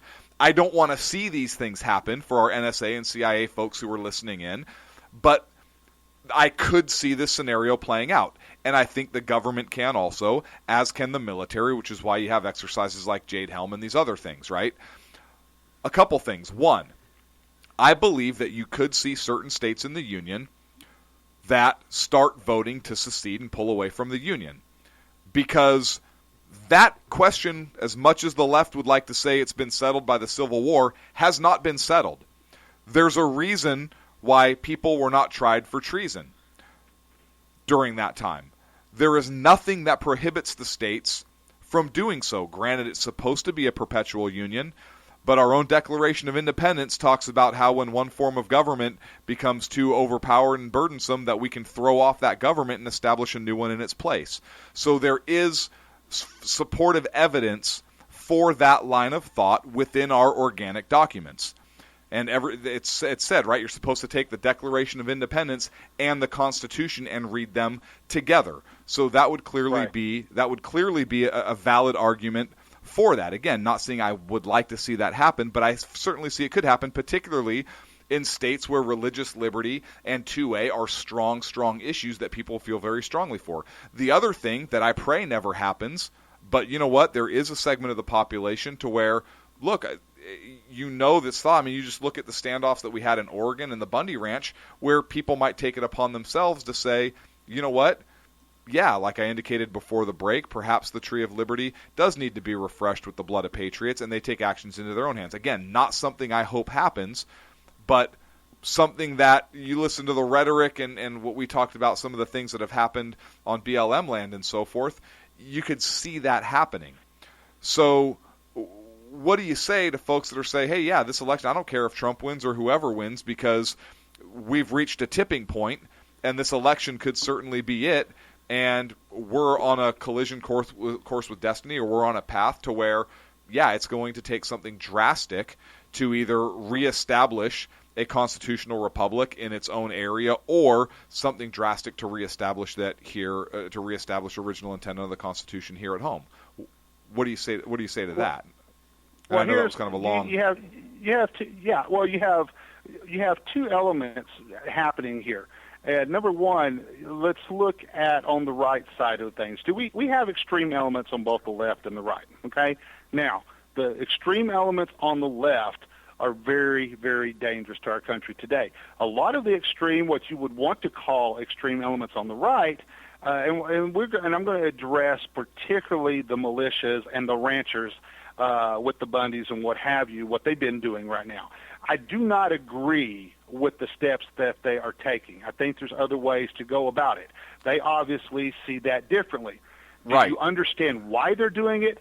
Yes, you do. Now, what is causing them to react in the way that they are? It is because you are seeing such a radical element take place on the left side of the things. Yep. These would be the folks that Bernie Sanders and Hillary Clinton are catering to. This is why I constantly say that Julian Castro and his twin brother Joaquin Castro are more dangerous to the United States than the Castro brothers in Cuba are. Their mother Maria was one of the founding members of the Raza, which is one of the most militant leftist organizations we have in our country. So let's look at the leftist organizations and what they're trying to accomplish. Okay, the ranchers, and once again, I don't agree with the way they're going about things. Right, but nor do you we. can perfectly understand why they are. But what they're trying to accomplish is to keep our country from being overthrown. Okay, versus what you're seeing on the left with the likes of Calypso Louie and the Nation of Islam, what you're seeing with all the race baiting taking place with Al Sharpton and with Jesse Jackson, what you're seeing with the Black Lives Movement, what you're seeing with the new Black Panthers, what you're seeing with La Raza, what you're seeing with the infiltration of radical Islam into all of these elements. What you're seeing with the rise of the Nazi Party in our country again, with the Communist Party in our country again, all of those organizations have one thing in common versus what you're seeing with the ranchers and the militia and some of these other type groups. They're not trying, the ranchers and the militia, they're not trying to overthrow the government. They're not trying to do away with the foundation of our country. They're not trying to throw away the Constitution of the United States. They're not trying to overthrow the government. All of these leftist organizations, every last one of them that I mentioned, that is their ultimate goal. Yep. They are very dangerous. They are very radical. And that is what we need to be talking about, the radicalization here in our own country. And whether you want to bring in Islam into this, whether you want to bring in the Black Lives Matter movement, whether you want to bring La Raza, the Nation of Islam, any of these organizations. They want to overthrow our country. They want to refound the country. They believe in a new constitution. They believe the United States needs to be completely redone, reborn. And here's what's the thing: they all have their different images. This is what makes. This is what there's a difference between gay rights activists and militarized gay rights activists that are very, very dangerous individuals. But when you're talking about President Obama was influenced and Hillary Clinton by Saul Alinsky, they have direct connections to the Weatherford Underground from the 1960s. You see all that radical movement now trying to take hold with progressivism in our country today, and that is one thing why Donald Trump resonates so well with a lot of people. Is because when he's talking about wanting to build that wall 10 feet higher, he's not wanting to keep legal immigrants from coming into our country. Hell, he's not even wanting to, per se, keep illegal immigrants from coming to this country that want a better life. What he's wanting to keep from coming into this country is some terrorist with a bomb that's going to blow up one of our major cities, with some terrorist that has some type of biological agent that can be released into the population and wipe out the population. Yep. Folks, once again, those are not conspiracy theories. You're not listening to the Alex Jones show tonight. You're listening to true hard fact. This is stuff that could actually happen. And it's the conversation that we need to have. That's the conversation that Donald Trump is having with a lot of people, whether you like him, love him, hate him, or whatever. The one thing that he has done in this presidential race is he has brought a lot of these discussions to the forefront. Now, how do we address these conversations? We talk directly with our candidates. You and I get together and we talk to our audience tonight about these subjects so that they can go out and talk to other people about this. You sit down at the dinner table and talk about it with your kids. If you want to have an interesting discussion, sit down with my 5 children sometime. My own daughter tonight got into a discussion and completely owned a group of individuals with the discussion that she had. That is what we do. We have to influence our young people. We have to get out and talk with people, get the truth out there, get the correct information out there. We got to quit the bullshitting. The bullshitting is what has gotten the Republican Party in trouble for so long. They usually have the best ideas and the solutions to save our country, to protect our country. But the problem being is we have screwed it up for so long that we get laughed at. We get made fools of. We're called bigoted. We're called racist. We're called. I was making a joke with Sean earlier tonight about microaggressions in same-sex bathrooms. Really, we have got to the point. This is an issue that we have to address this coming May with the Texas Republican Party Convention, the state party convention being held in Dallas, Texas. We're going to have to contend at the convention hall we're having. People might remember that Houston recently, the citizens in Houston, of all places, which of course is sometimes being called, San Francisco East, the citizens of San Francisco in Houston said, wait a minute, same-sex bathrooms? That is the stupidest idea we've ever heard. That's going to open up the door to pedophiles, to rapists. You want to talk about a war on women? There it is right there. A war on children? There it is right there. So what does the city council in Dallas, Texas do? They passed the exact same stupid law in the name of tolerance, being inclusive, blah, blah, blah, blah. So when we go to the state Republican convention in May, we're going to have to deal with the plan right now is to have designated restrooms that the men will stand outside and direct, okay, you use this bathroom, women use this bathroom, because they won't be marked. They'll just be marked restrooms in the Kay Bailey Hutchinson Convention Center, okay? But But you know somewhere, because this is a public building, it's a public concourse, that there will be activists, there will be protesters that will try to disrupt and challenge that. So that's stuff we're going to have to contend with. But how do we deal with it? You know what? When we come face to face with those folks, you know what? I know it's probably a losing cause, but you know what? It's just like when you go out and you're talking to somebody about God and you're a Christian. You know what? If you can reach one person and you can help save that person's soul so that they don't die and go to hell and they die and go to heaven, that's what we're looking to do. You've been successful. If we can reach one person, we can reach two person. We can make them understand why this stuff. You reach one person, you reach two person, then you're going to reach 4, then you're going to reach 8, then you're going to reach 16, then you're going to reach 32, then you're going to reach 64. And it's going to be a domino effect. But if we just sit by and we sit idle and we just sit here and we allow them to continue to push us around, we allow them to continue to divide us, we allow them to continue to dictate the terms, then they've won, gentlemen. And everything that Clint was just talking about will happen. I have more faith than that. I think we're at a turning point in our country. We're seeing more and more Republicans coming out to vote. We're having more and more conservatives voice their opinion. They're not being the silent majority in this election like they were in 2012. They are coming out. We are speaking. I don't think anybody could be louder tonight than what I am being tonight. I don't think anybody could be louder than Clint. They're going to be louder than Sean on this show tonight. But, folks, I want to issue the challenge to everybody in the chat room. Don't be silent.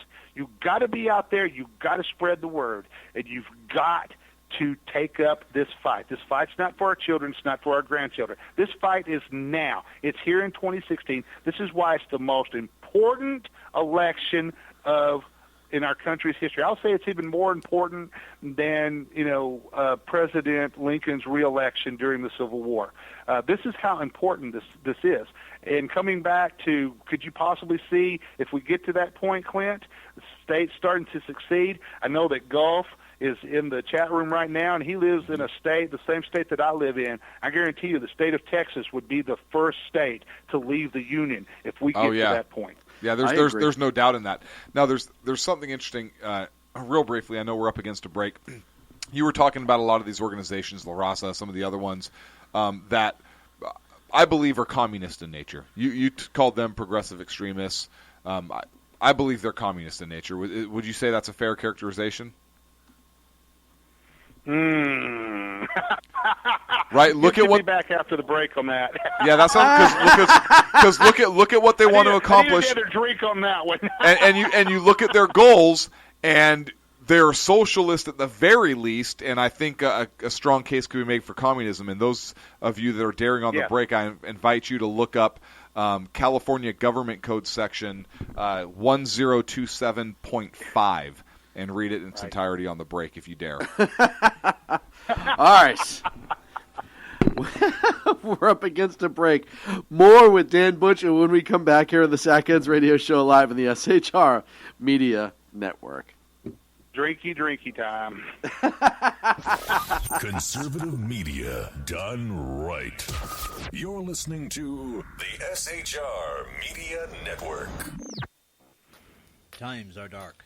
The people misled by corrupt politicians, lied to by establishment media, and deceived by the false messages of Islam. A nation in confusion needs a guide.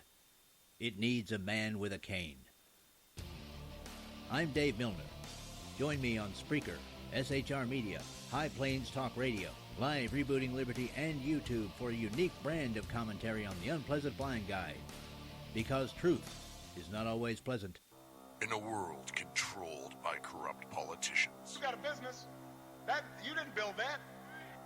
A team of ordinary men emerge from the ashes to give voice to the voiceless and hope to the hopeless. Sackhead Sean. Dude, I'm not saying calf with a stupid promo. Sackhead Clint. All good friends of ours usually show up drunk. Also starring Sacco as the producer. I'm a little bit drunk, 'cause I'm drinking. They are the Sackheads Radio Show. Every Wednesday at 8 p.m. Pacific on SHRmedia.com. Hey, it's Jersey Joe from Reefer of Common Sense, and we have moved to a new night and time every Wednesday night at 8 p.m. Eastern Standard Time on shrmedia.com. You will catch the Reefer of Common Sense uncensored, unfiltered, and only on shrmedia.com.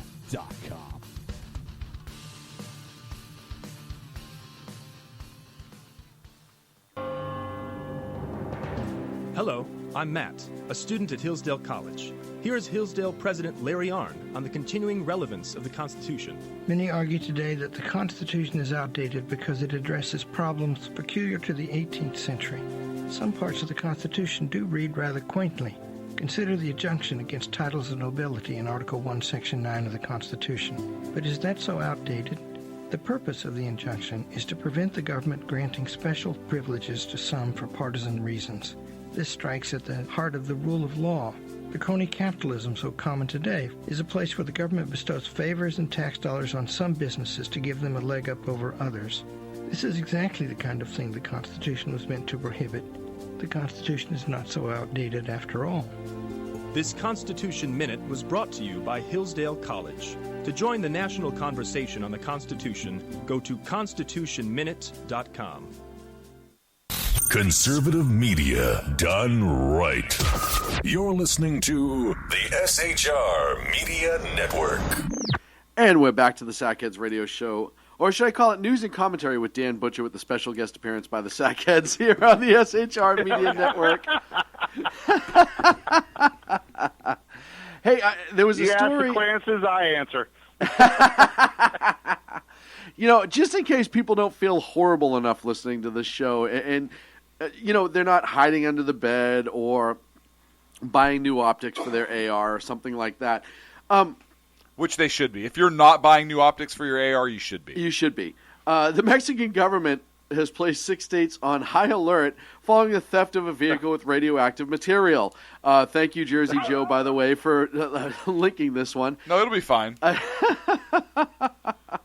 They apparently were transporting a rod of uranium-192 in the back of a pickup truck in San Juan. Because why wouldn't you? Why wouldn't you transport it that way, right? Like, why not? You don't want to have a big armored vehicle with extra protection. No, just blend it in. Just blend it in. Hey, feds. Basically, you're looking for the vehicle that looks like the glowing space ghost from Scooby-Doo. Right. Like, that's what you're looking for. The driver may look like that, too. Of course, this isn't the first time the Mexicans lost uranium-192. That happened about a year ago. Of course. Which it was found on the side of the road. Well, fortunately, you know, they got lucky once, so maybe they'll get lucky a second time. What, is somebody trying to recycle?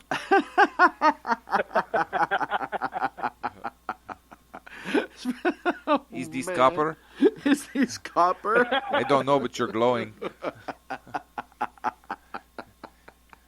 Oh, man. Another great story. Little Kim? Yeah. Dan, a story out of our good friend Little Kim, who went to the microphone today and said, "Hello," but the South reported that on the heels of the most stringent sanctions placed on the North Koreans by the United Nations in over 20 years, all of a sudden North Korea decides they're just going to start throwing some missiles into the sea. And I think they actually threw them, because I don't know that they have fuel to launch them. I think when Little Kim went to the microphone and said that, and that might have been an actual clip. I wasn't sure if that was a clip or Sean. They actually literally just threw them into the ocean. And I think a couple of them knocked their hats off, because they were those big, ridiculous hats that got knocked off when they threw them. Well, maybe they used the Jihadapult and fired them into the sea via the Jihadapult. No, they don't have that, because they encourage that. You know what? I think Little Kim starts lobbing missiles out when he's having to deal with his sexual repression issues. You know? I don't think he has any repression issues. I think he's fine with it. Right. I just think. So here's I need a chat room poll. Is Little Kim asexual? Oh, I think he's bisexual. He's bisexual. Yes. Like bi? I don't know. I read a story. Is he a man or is she a woman? Well, and again, before we get too much off topic, but I did read a story that he, on a regular basis, will go into high schools and sometimes middle schools, or the equivalent of middle schools, and tell female students, like, hey, you've won a trip to, like, the national compound or whatever, and sometimes they've never been heard from again. So, who knows what Little Kim is, but I think it's funny that on the heels of the sanctions and then with the upcoming joint Operation South Korea, with the Rock Marines, we're doing a big thing on the border. This is coming out once again. Ken says he's got a penile stockpile. I don't know if the UM's confirmed that yet. And South Korea said the projectiles could be missiles, or it might be artillery, or rockets. So are they breaking the armistice or yet again? Or stones, or sticks, or generals, or maybe they were skipping rocks. Well, we know he likes to kill generals in new and exciting ways, so it could be generals. That would be a step away from. Could be his privates. It could be his privates, or it could very well be corporal punishment for his privates. So you never know. Wang. So that's another fun story. And I'm just going through all the news that I've come across through the course of the day. It's made me laugh because I liked hearing Dan's reaction. Today, Yahoo released that there's been a spike in Google searches for the term, "How do I move to Canada?" Based on Trump's super huge Tuesday win. It's been... It is up 350% in the last 4 hours, and up to 500% the following day. And you've had and we've talked about this before. You have people like Al Sharpton, Rosie O'Donnell, Raven Simone, and some other people who said if Trump gets elected, they will move to Canada. I have to ask the question, is that a reason that some people may now actually vote for Trump? Yeah. Yes. Miley Cyrus, the bastion of moral fiber that we all love for our children to strive for, was the latest to come out and say, Donald Trump is evil. I'm going to move out of the country if he is elected president. I think I would personally buy her airline ticket to move. You know who I would like to see move? And I've been thinking about this, is the UN. I hope the UN goes too. If they're so sick and tired, you know what? Hey, guys, let's not move you to Canada. Evidently, all of you are socialist anyway. You know what? Let's move you over to, I don't know, I think North Korea. I think Little Kim would love to have Venezuela. Of new citizen slaves over in his country. Can you imagine? We were talking about missiles earlier. The next time we have sanctions, can you imagine him strapping, somebody, like the likes of one of these, Hollywood stars saying, "I'm going to move out of the country because da da da da da," strapping them to the top of a missile, like the scene from Dr. Strangelove. Yeehaw! Riding the missile out. These people. Look, I'm sorry. I was researching something. Hey Dan, I was researching something. All I heard is Hollywood strap-on. Can you go on with the rest? I missed some of that. Now, going back to Trump. Tomorrow, former Massachusetts governor and presidential candidate Mitt Romney is having a press conference. And a couple years ago, I wish that guy would just shut up. And Jersey Joe linked this in the chat room. Mitt was out talking about what a great guy Trump was in Nevada with business, et cetera, et cetera. I don't know what the basis for this is going to be. Now, honestly, I can tell you what it is. One or two things. Is he going to come out against Trump for the establishment? Is he going to pull something insane and maybe announce to try to split Trump votes? Because you got to understand, a lot of Northeast conservatives are the same type of conservatives, and he is the more statesman-esque view in their opinion. Will he do that to split the votes away from Trump? Clint, I'll let you go first. I think Chris Christie's going to be his vice presidential nominee. Okay, but what's Mitt Romney going to say tomorrow? I think he's going to support Trump. I don't think he has the cojones. I don't think the Republicans want to split that ticket any more than they've already split it. I think they're trying to consolidate because, look, if either Rubio or Cruz got out, they would be beating Trump. So I don't think that you're going to have another Republican come in to try and split those votes because people are tired. Look, this is people voting against establishment Republicans, which Romney is. Yes. So you're just splitting that vote even more. You're not pulling votes from Trump. People that support Trump support him whether he cusses somebody out or whether he's an evangelical. I mean, it doesn't matter. They support him. They're going to live or die by Trump. So I don't think that Romney getting in would split votes. I think the establishment understands that, and because of that, I think Romney's going to make that endorsement.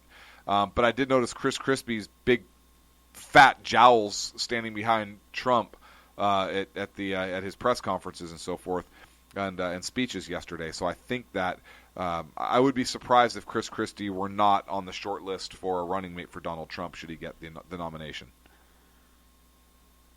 Dan Butcher.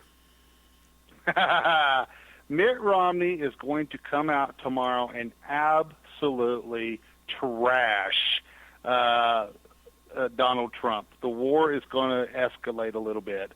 There are reports out there that Mitt Romney is going, although the Rubio campaign is denying this, they could be denying it just to kind of head off the story a little bit, but there is some speculation that tomorrow that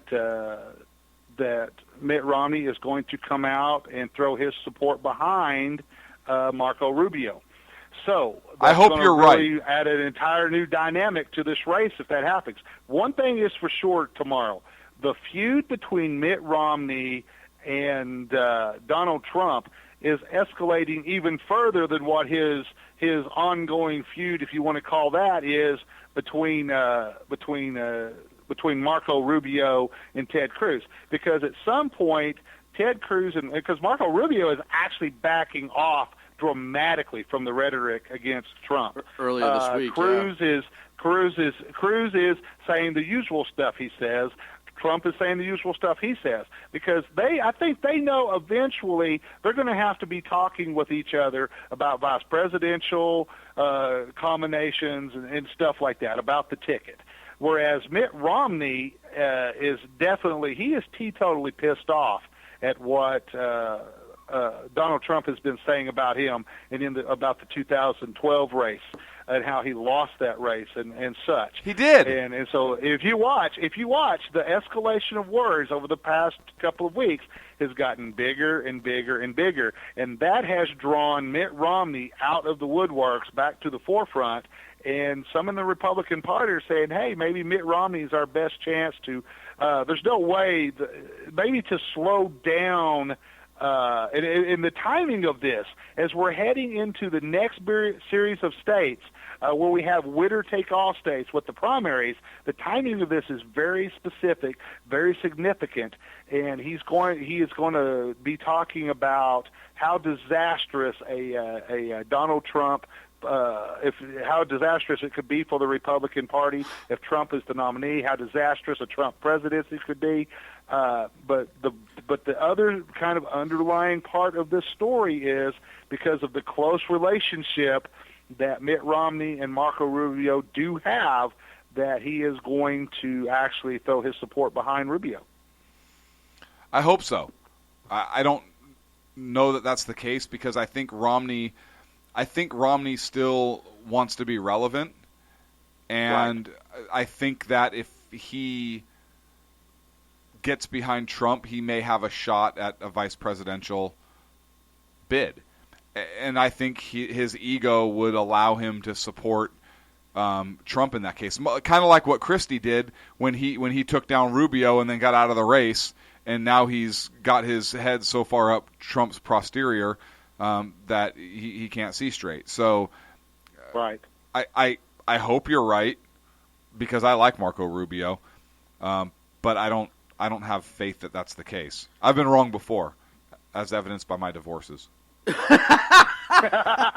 Take it from me. and our good friend, the underground professor, would agree with you on that, Clint.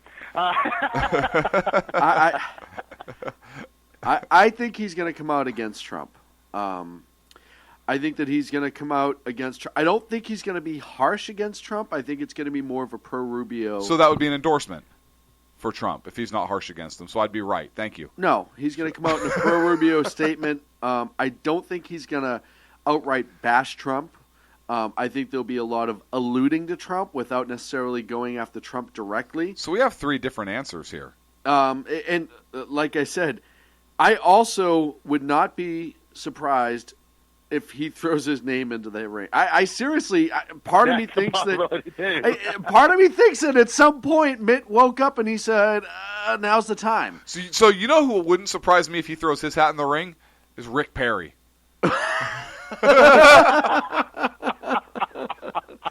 I'd be more surprised if Steve Perry from Aerosmith threw his hat in the ring. But I'd vote for him. I could wake up with my head sewn in the carpet. I wouldn't be more surprised than I am right now. I love that. I love that line. Hey, you know what? I'm all about Ted Nugent for president. That's all I got. You look at the big screen, and if you're Romney, right, you look at the big screen right now, the left is an utter mess, and just about anyone is probably going to be able to beat the left for the most part. Not Trump. I think Trump will beat the left hands down. I hope so, but I think he absolutely could. Oh, he could, but I don't think he's polling as well against them as... But I think here's what's happened. Everyone knows that Bernie is just a spark, right? He's not going to last too long. He's going to go out really quick. Right. You're going to see Hillary. I think her numbers are starting to dip. Hill Dog. Because, I think people aren't even going to show up for Hill Dog. And like we said, in a big change in Massachusetts, my home state, where a lot of people switched parties away from Democrats and either went Republican and or independent, but they're not voting Democrat for this election. That's a big indicator. I think it was I want to say it was something like 4% of the Democrats in Massachusetts did that. That's a big number in Massachusetts. So 4 is a big number in Massachusetts? 4% of the Democrat base is a big number in Massachusetts. They just elected a Republican governor. He's a centrist, but he's a Republican in Massachusetts. So I think if you're Mitt Romney's people, you're looking at that and saying, okay, they're an absolute mess over here. You have a group of guys on the right who are just kind of tearing each other apart. Trump's a big name, but a lot of people in the Northeast and a lot of centrist conservatives aren't a big Trump fan. There's a chance that if he throws his hat into the ring, he could really get into the winner-take-all portions of this of the primaries and garner enough votes. And if it goes to a broker convention, then you could see his name get thrown into it. It would not shock me if that happens tomorrow. But if Mitt Romney gets in, you have the same issue that Jeb Bush had. People were tired of seeing a Bush run for president. They were tired of seeing them in the White House. Yes. People have said, okay, Mitt, you have run twice. You've lost twice. Time to go home. Now, people could also make the argument that, hey, Ronald Reagan also ran twice. But Ronald Reagan didn't lose twice. There's a big difference there.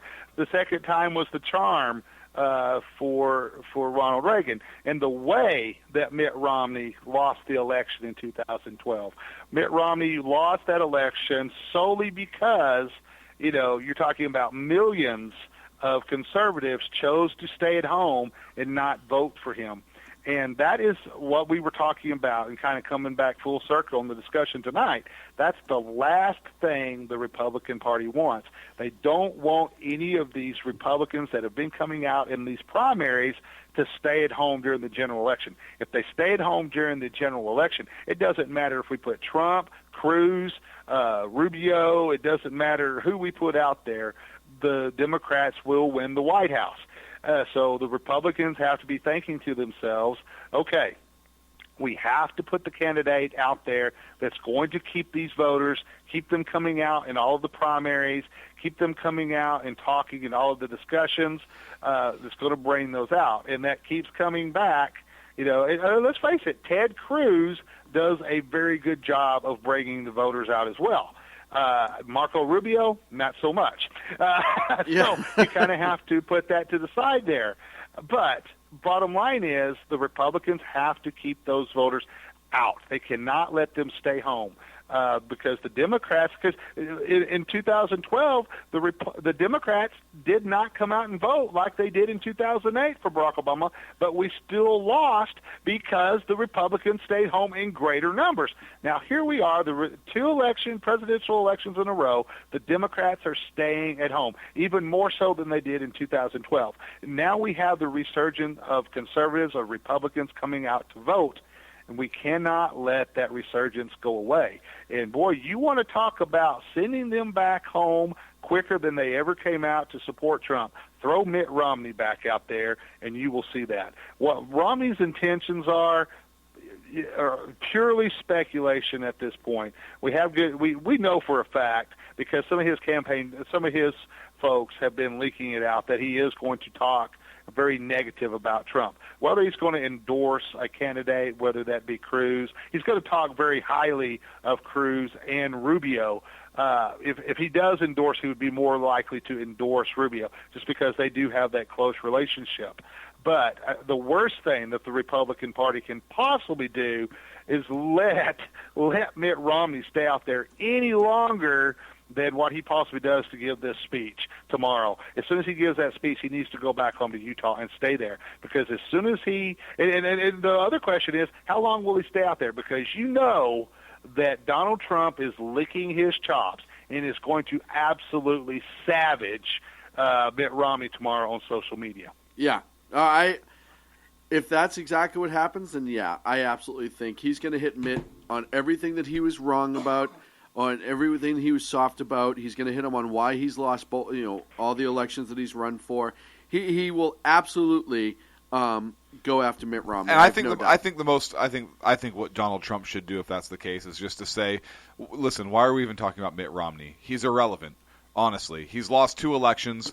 He was wrong about most things. I don't even need to address Mitt Romney. And that's all he has to say about Mitt Romney. And most people like me would be like, yeah, that's true. Yeah. But you also, like I said, never put aside the fact that he's a little bit of an egotistical maniac, because he is.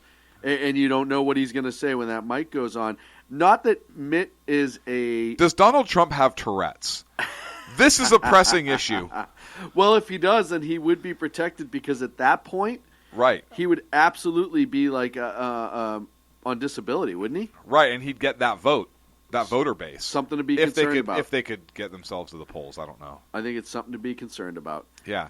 Because you don't know what he's going to say when the microphone turns on, right? He could be like, Romney, fuck, shit. I mean, and that's a Trump statement right there. Right, that's the exact statement. That might have been a direct quote. So that's going to be a big deal. And then, let's see, the next time we talk, we're going to have, a week from now, we will have... Who won Alaska anyways? Anybody know Cruz. Or care? Okay. Cruz. Yeah. So I think we have, 3 more primaries in the coming week? Dan, am I right about that? Yes. All winner take all states, if I'm not 100%, if I'm not wrong on that, but I believe I am. So you believe you are wrong on that? I believe I'm right on that. Okay. You're going to have Kansas, Kentucky, Louisiana, and Maine. That's 4. That's 4. That's and then, not 3. Actually, March 8th, which is 6 days from now. Hawaii, Idaho, Michigan, and Mississippi. But that's more. That's more.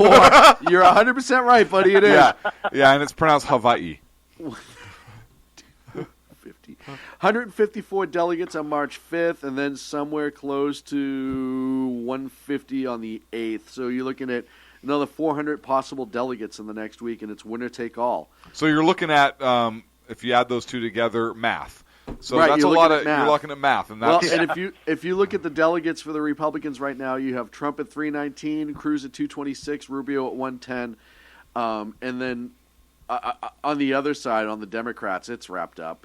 You have Clinton at 1052, Bernie at 4. Bernie at 427, but Clinton has just about all but 4, I think, super delegates. She only needs 2383 for the nomination. Said it's a done deal. Republican side, there is still, you need 1237 for the nomination. There's 9 innings, folks. And there's 1777 left. So anything's a possibility, but, you know. Yeah, it's going to be interesting to see what's going to happen in the next couple weeks. And like I said, I think Romney's thing tomorrow is going to be bigger news than it's being set up to be. I really do. That's my belief, but we'll see. All I know is Sackhead Clint's going to get at least 1 vote. I hope you get at least 1 vote. That would be pretty awesome. Your 2015 run was a little ill-timed, but other than that, your campaign was amazing. Thank you. So, what? Hopefully this time around we get it. Hey, 2017, right? That's when we're doing it. Yeah, next. 2017, we'll run it again for you. Folks, we got to wrap this show up.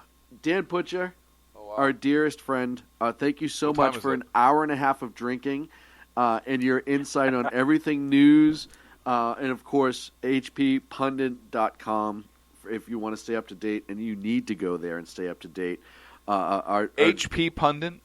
Yes. Does that stand for Hugely Pimpin' Pundit? Yeah, that's actually his alternative name. Okay. Exactly. Well, I figured from Texas, what else could it mean? Right. It couldn't mean anything else. It couldn't mean anything else. Thank you so much for joining us on the Sackheads Radio Show live. Thank you. Live on the SHR Media Network. You're welcome. Make sure you check out all the other great shows that are on our network as well. We will be back next week, 11 on the East Coast, 8 on the West Coast. Yeah, hey, we Sean. might have a special show next week. We might. Yes, Dan. Yes. Yeah. Hey, Sean. Yeah. Let me promo real quick what we're doing tomorrow night. Oh, yes. Tomorrow night on SHR Media, High Plains Talk Radio, we will have a special broadcast tomorrow. It'll actually start at 10 p.m. Central Standard Time, 11 p.m. Eastern Standard Time. After the debate, I will be joined by one of the most popular conservative writers in the country today, Jeff Duntz, who is, of course, you guys are very familiar with. He writes the very popular website, The Lid. He's also hosting the newest show on SHR Media and High Plains Talk Radio called Fomenting Freedom. Jeff will be joining me tomorrow night. Jeff will have a unique perspective because he is at CPAC right now. So Yes. we'll also have an update on the mood of the conservatives at CPAC on Donald Trump. So make sure you tune in and join us. Absolutely. Tune in tomorrow night here on the SHR Media Network. Clint, you had closing words. Yeah, I don't remember what they were. Words to live by from Sackhead Clint. Check out my autobiography when it comes out. Writes itself. Take it from me. Take it from me. A Million Things to Do Wrong. Or What Could Go Wrong. Or What Could Go Wrong. A love story. Hold My Beer, watch this. Hold my beer, watch this. We will see you next week, folks. Thank you so much for joining us. Have a great rest of your day. Another drink. Conservative talk show in America, Sackheads Radio.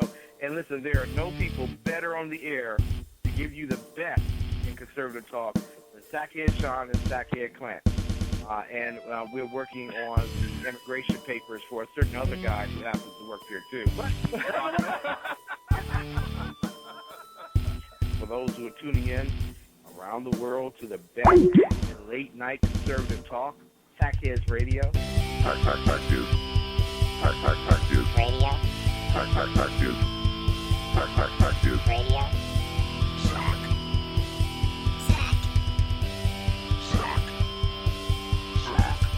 The best late night conservative talk show in America. In America. In America. And in this web was a large, I'm pretty sure it was the biggest spider I've ever seen.